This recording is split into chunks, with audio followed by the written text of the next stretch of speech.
জুবিন গাৰ্গৰ মেনেজাৰ হৈ কম দিনতে কোটিপতি হৈছিল সিদ্ধাৰ্থ শৰ্মা। এইবাৰ সিদ্ধাৰ্থ শৰ্মাৰ বিৰুদ্ধে SITয়ে পালে ডাঙৰ তথ্য। CIDৰ SITয়ে অব্যাহত ৰাখিছে অসমীয়াৰ আপোন শিল্পী জুবিন গাৰ্গৰ মৃত্যুৰ তদন্ত। জুবিন গাৰ্গৰ মৃত্যুৰ সন্দৰ্ভত আৰক্ষীয়ে বিভিন্ন দিশত তদন্ত অব্যাহত ৰাখিছে। জুবিন গাৰ্গৰ সৈতে হোৱা বিত্তীয় খেলিমেলি, জুবিন গাৰ্গৰ সৈতে হোৱা ষড়যন্ত্ৰ, জুবিন গাৰ্গক হত্যাৰ প্ৰসংগৰো তদন্ত কৰিছে SITয়ে।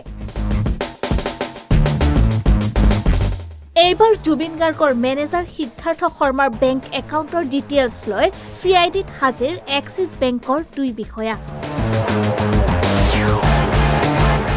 পূৰ্বে সিদ্ধাৰ্থ শৰ্মাৰ SBI আৰু HDFC বেংকত থকা একাউণ্টৰ ডিটেইলছ জমা দিছিল SITক।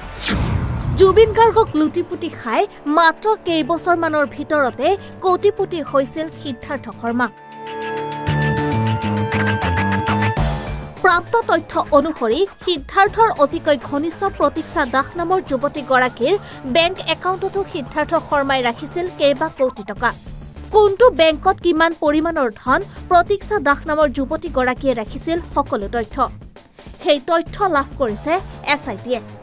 বুধবাৰে IDFC বেংকৰ বিষয়া SITক প্ৰতীক্ষা দাসৰ বেংক একাউণ্ট ডিটেইলছ প্ৰদান কৰিছে।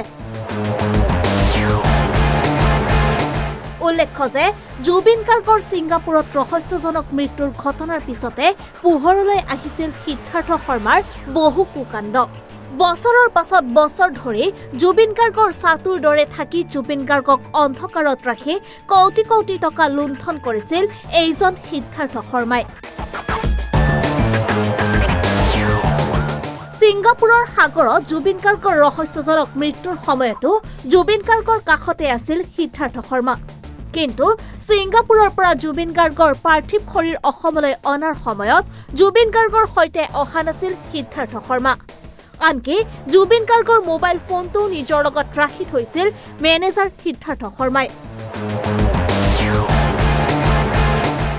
জুবিন গাৰ্গৰ মৃত্যুৰ 13 দিন পিছত গুৰগাঁৱৰ পৰা গ্ৰেপ্তাৰ কৰা হৈছিল সিদ্ধাৰ্থ শৰ্মাক। আৰু তেতিয়াহে সিদ্ধাৰ্থ শৰ্মাৰ পৰা জুবিন গাৰ্গৰ মোবাইল ফোনটো উদ্ধাৰ কৰিছিল তদন্তকাৰী দলে। News desk report, ৰিপাব্লিকানী।